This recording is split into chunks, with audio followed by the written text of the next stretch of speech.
I wasn't expecting him. Not there. Not like that. The plan was simple. Move into my new place, finally get some peace and quiet, and start fresh after the disaster that was my last relationship. I wanted to forget, to decompress, to figure myself out without the chaos. What I didn't expect was to see him, Jesse, carrying a box labeled bathroom stuff into the apartment directly across from mine. He didn't see me at first. I had just finished signing the lease with my landlord and was juggling a potted plant and my laptop bag when I heard a laugh I hadn't heard in months. That low, warm chuckle he used to let out when I said something dumb. It stopped me in my tracks. And then he turned around. Same dark hoodie I once borrowed and forgot to give back. Same eyes. Jesse. Our eyes met. He looked surprised, but not angry. More like he was trying to decide if he was hallucinating me. Eli? He said slowly. Hey, Jesse. My voice cracked like I was 13 again. Wow. Small world. He just nodded. No smile, no hug. Just turned and walked back into his apartment. Like we were two strangers who used to be something. I stood there for a full minute like an idiot, holding a spider plant and regretting every decision I'd ever made. Because, yeah, I ghosted him. It wasn't planned. We weren't officially dating or anything, but we had something. Calls that lasted hours, dinners that turned into sleepovers, inside jokes that felt like they meant more. And then I panicked. Work got busy, my mental health went to hell, and I convinced myself I wasn't good enough for anything real. So I disappeared. No warning, no text. Just silence. Now he lived across the damn hall. The first week was awkward as hell. We passed each other a few times, him walking in with groceries, me pretending to scroll through my phone, but we didn't really talk. He didn't scowl or slam doors or anything. He was just neutral, like I was a neighbor and nothing more. Then came the mail incident. I got a package that wasn't mine. I was halfway through writing wrong address when I saw the name on it. Jesse Miller, of course. So I walked it over, knocked on his door, and instantly regretted not just leaving it at his feet. He opened it shirtless, wearing gray sweats. Looking way too good for someone I had clearly screwed over. Hey, I said, holding up the box. This got delivered to me by mistake. He took it. Thanks. We stood there in silence for a few seconds. I didn't know you were moving in here, I said, because I couldn't handle the silence. He gave a small shrug. Didn't really plan it. Needed a change. Me too, I added, even though he didn't ask. Jesse looked like he was about to close the door, then paused. You know, it's kind of funny, he said. I raised an eyebrow. What is? Running into the guy who ghosted me. Like, full-on ghosted. No, this isn't working. No, I need space. Just gone. My throat tightened. Jesse, Don't worry about it. He waved me off before I could finish. It's ancient history. Then the door clicked shut. I stood in the hallway, feeling like I'd been hit by a truck, and for the rest of the night, all I could think about was how he still smelled faintly like cinnamon and pine, just like the last time I'd fallen asleep next to him. The next few days were weird. I kept telling myself it was fine. We were just neighbors now. Whatever was between us before, dead and buried. People move on. People grow. Except every time I heard the soft click of his door opening, my ears perked up like I was a dog waiting for a treat. I wasn't even trying to see him, but it's like the building was built to make it impossible not to. We shared the same hallway, same mailboxes, even the same damn laundry room. The first time I saw him down there, I was pulling my damp clothes out of the dryer when he walked in with a basket under one arm and a look that said, "Do not start anything." Hey, I said casually, folding my towels. My heart was doing that nervous flutter thing, like I was about to ask him out for the first time all over again. He nodded. That was it. I wanted to say more, maybe apologize, maybe joke about how awkward it was, but he had his earbuds in before I could open my mouth again. Later, back in my apartment, I sat on my couch and stared at the wall like it owed me money. I told myself again and again that I deserved this. I did. I disappeared without a word. Of course, he wasn't going to smile and forgive me just because we now lived 20 feet apart. Still, it stung. I wasn't proud of how much I started coincidentally hanging around outside my door, checking the mail more often, pretending to be locked out just to see if he'd say anything. He didn't. And then came Saturday night. It was raining. Hard. I had planned to stay in, binge a dumb show, and order Thai food. I was halfway through a spring roll when there was a knock at my door. I paused, confused. I wasn't expecting anyone. I opened it. Jesse. Hair damp, hoodie pulled tight over his head, cheeks flushed from the cold. Hey, he said, not making eye contact. I stepped back automatically, surprised. Hey. I forgot my umbrella, he said, holding up an empty hand. And I was already halfway to the train station when the rain started. So, I blinked. You need an umbrella? Actually, he said, finally meeting my eyes. I kinda need a ride. My friend bailed, and I've got plans downtown. I looked down at myself. Sweatpants, socks, a faint stain from peanut sauce on my shirt. Jesse followed my gaze and smirked. You clean up nice. It was such an old-school Jesse line that it hit me like a punch in the chest. Yeah, all right, I said, grabbing my keys. Let me just throw on a jacket. The drive was short, mostly silent, except for the rain smacking the windshield. Halfway there, Jesse turned to me. So, still ghosting people these days? Or just me? I winced. I deserve that. He didn't say anything for a second. Then, why did you? I glanced at him, the way the streetlights lit up his profile. He looked tired, but curious. Not angry, just waiting. I sighed. I freaked out. Things were going well, too well, and instead of being an adult, I bailed. He let that sit for a second. I thought I did something wrong.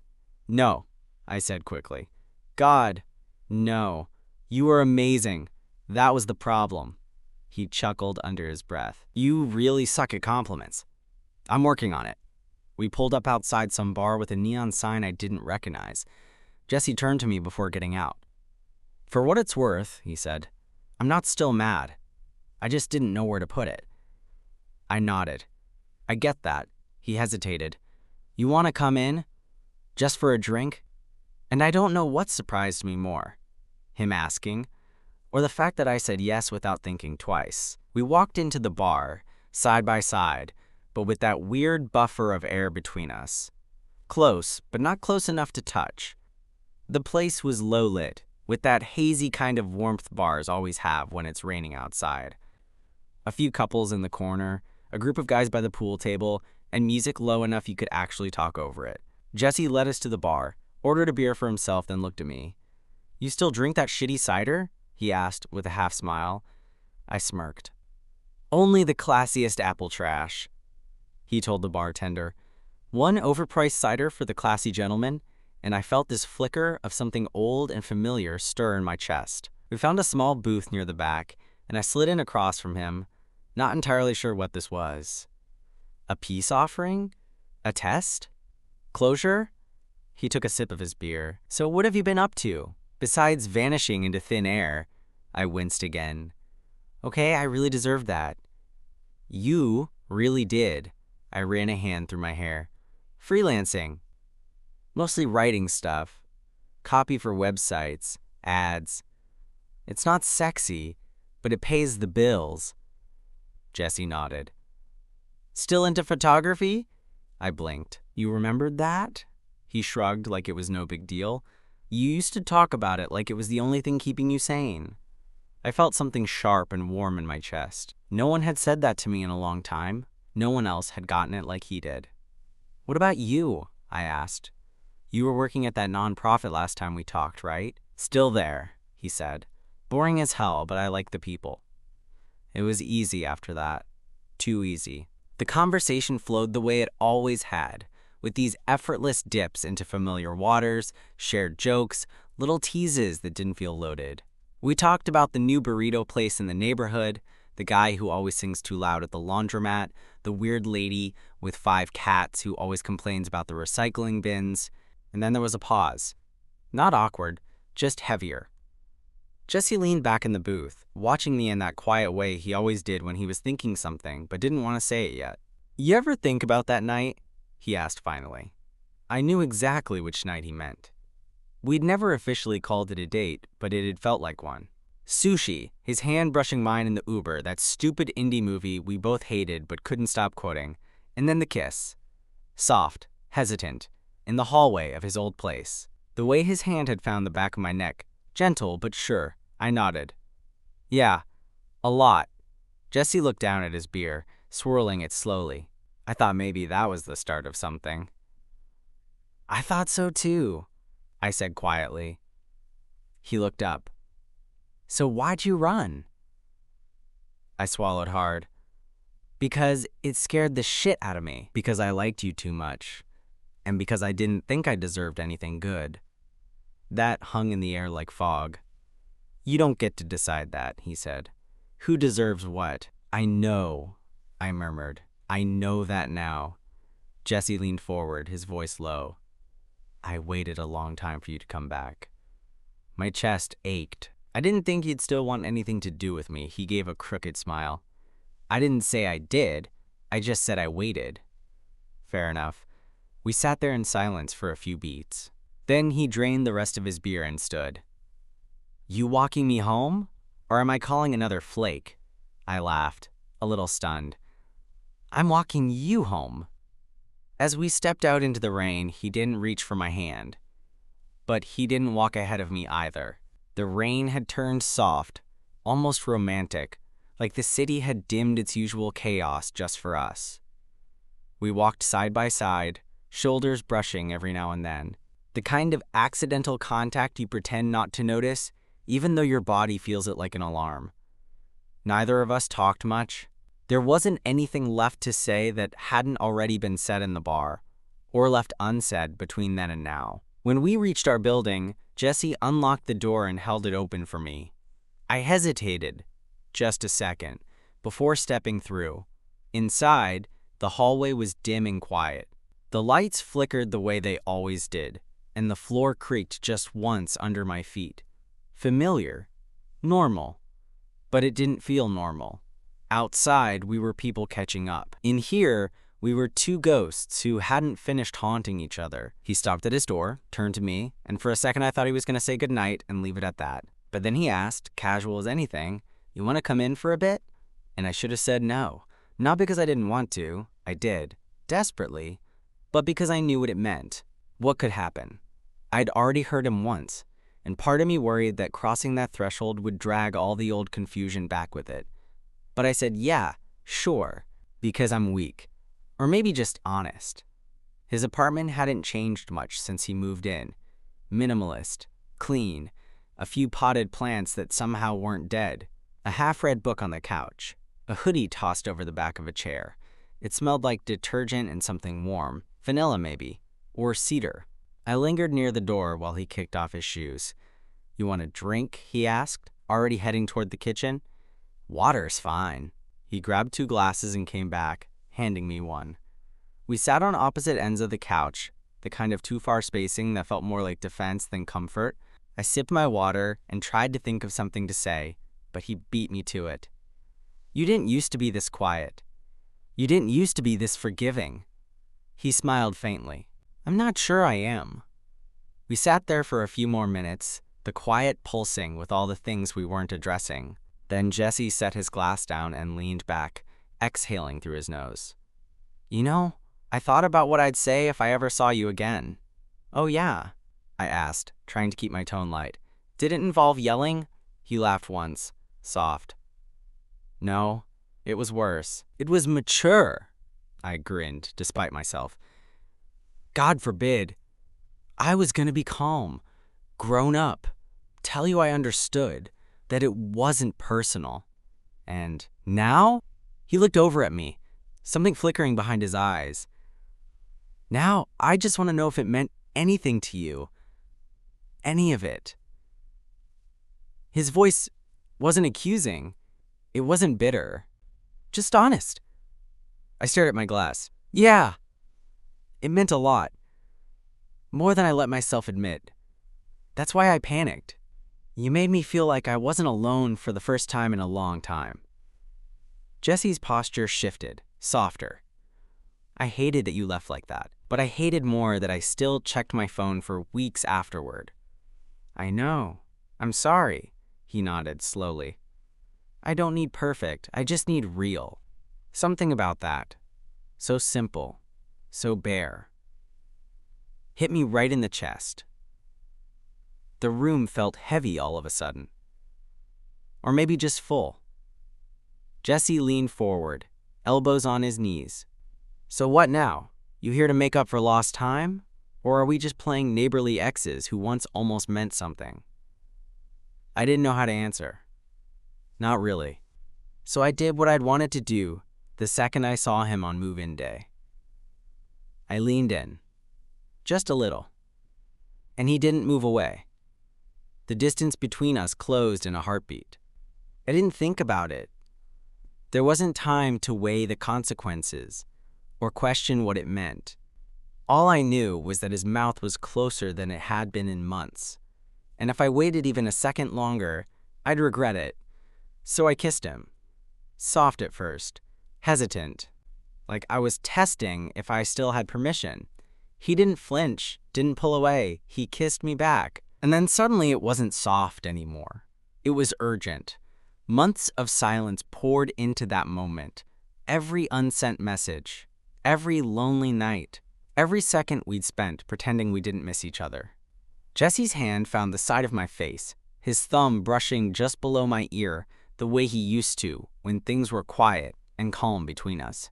His other hand settled against my thigh, fingers tightening ever so slightly, like he needed to make sure I was real. I broke the kiss first, pulling back just far enough to breathe, forehead resting against his. I didn't think you'd let me do that, I whispered. He smiled, breath shallow. I didn't think I'd want to, I chuckled softly. That makes two of us. He pulled back just a little, eyes searching mine. You're not going to disappear again, are you? No, I said without hesitation. I'm done running. He nodded once like he believed me. Or wanted to. Then he leaned in again, and this time, the kiss was slower. Like he wasn't trying to prove anything, like it wasn't about history or regret. Just him and me, right now, on his couch, in this version of our lives where we'd both changed and somehow ended up here again. When we finally broke apart, he didn't speak. He just rested his head back against the couch and closed his eyes. I stayed beside him, our shoulders touching. I don't know what this is, I said after a minute.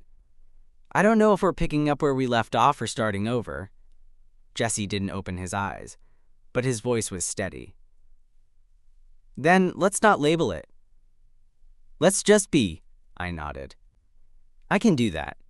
And we did. We sat there for the rest of the night, talking about everything and nothing. His job. My writing. That dumb indie movie we both hated. The guy in the building who steals other people's Amazon packages and denies it like we don't all have cameras now.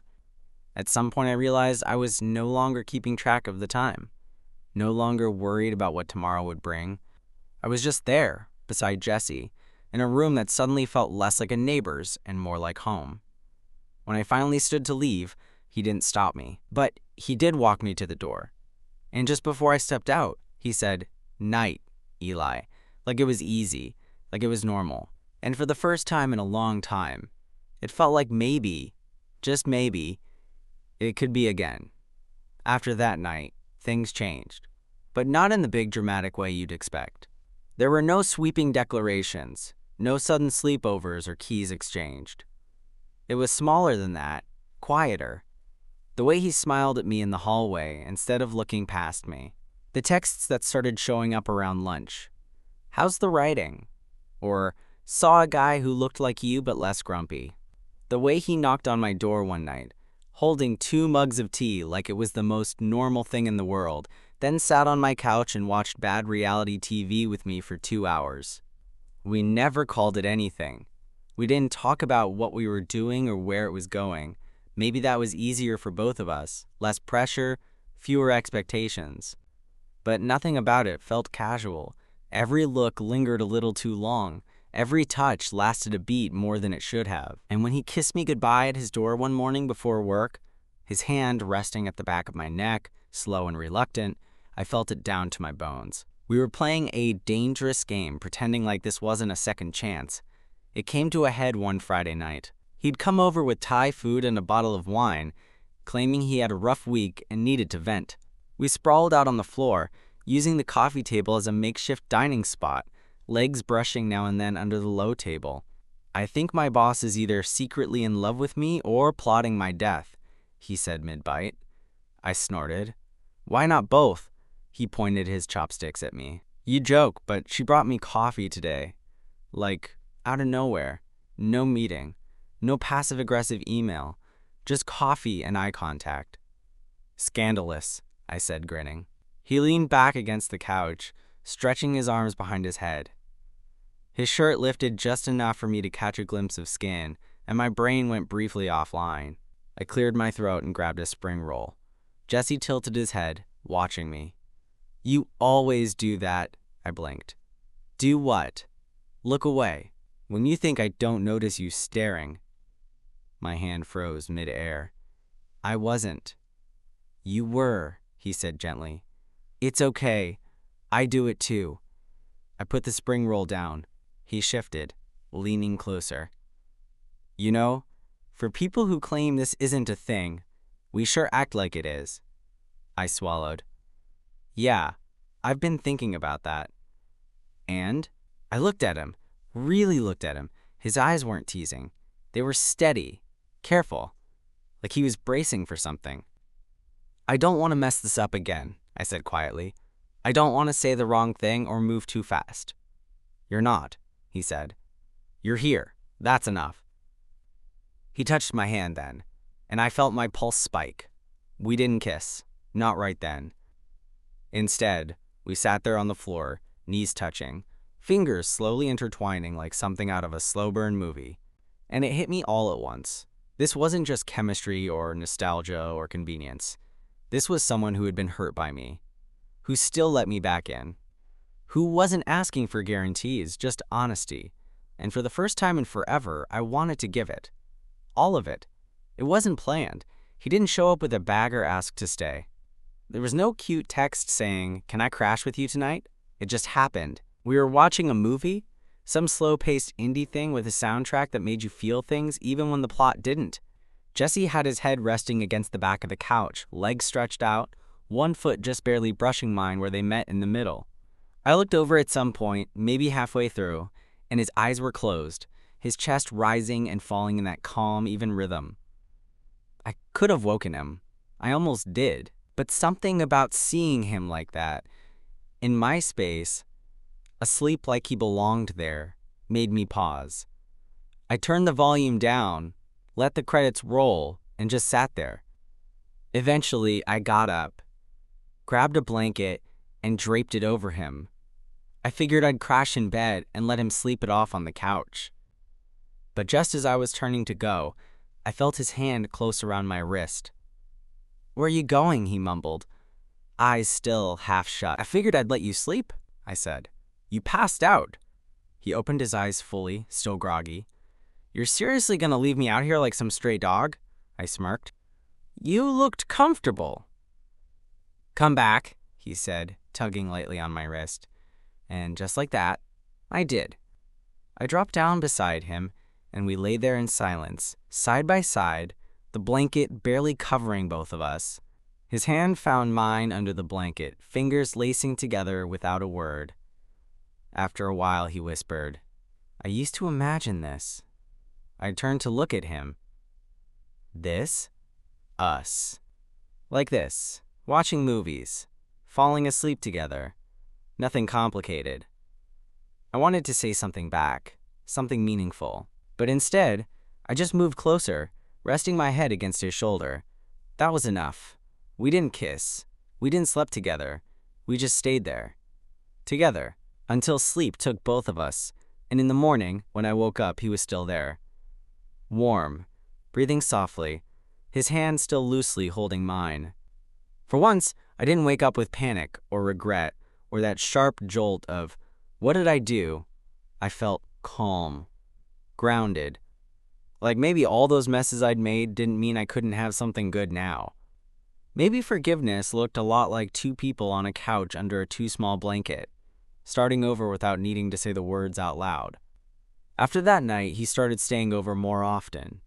Not every night, not even most nights, but enough that my place started to feel less like mine and more like ours, even though we never said it out loud. He'd show up with leftovers from the Thai place or collapse onto my couch after work without knocking, like it was the most natural thing in the world. And I let him. Hell, I loved it. We still hadn't labeled anything, and I didn't push. I think we were both afraid that putting a name on whatever was happening might scare it away. But it crept in anyway. Little moments that told me this wasn't nothing. Like the time he texted, "Bring your jacket, it's cold," before I even stepped outside. Or the morning he kissed the back of my neck half asleep and whispered, "Don't leave," even though I was just going to the kitchen. One night, while we were lying in bed, me scrolling on my phone, him half watching some documentary, he said, out of nowhere, "I'm not really looking for anything serious." I froze. He kept staring at the ceiling like he hadn't just dropped a bomb. I nodded slowly, trying to keep my voice even. "Okay, it's not that I don't want something," he added quickly. "It's just, I don't want to rush. I'm still figuring things out." I looked over at him. "So am I." He turned his head, eyes meeting mine. "You're okay with that?" "Yeah," I said. "As long as you're not figuring things out with someone else." A slow smile tugged at his lips. "I'm not," and that was that. We didn't talk about it again, but he kept coming back. We cooked together, fought over laundry, took turns hogging the covers. He made fun of my playlists. I teased him about his cracked phone screen he refused to fix. He'd read over my shoulder when I was writing and say, "That's good, you should keep that." It wasn't casual. It never had been. One morning, a few months in, I woke up to find him standing by my window, sipping coffee in his boxers, the morning sun spilling across his back. He turned when he heard me stir. "What?" I asked, squinting against the light.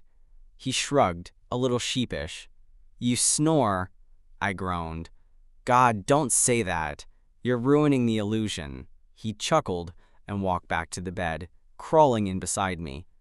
"I don't mind," he said. "It's weirdly comforting." I blinked at him, half asleep. "That's the nicest thing anyone's ever said about my snoring." He kissed me then, soft, unhurried, and I realized that we'd stopped trying to define it a long time ago. Whatever this was, it worked. Not because we forced it into some perfect shape, but because we let it grow the way it wanted to. Messy, honest, slow. The guy that first ghosted now knew all my bad habits, all my weird routines. He knew the sound I made when I laughed too hard. He knew how I liked my coffee. He knew where I kept the key that didn't fit any door but I refused to throw away. And he stayed. Every night he came back, every morning he was still there, was his own kind of answer. We weren't just neighbors. We weren't just something from the past. We were something now. Something real.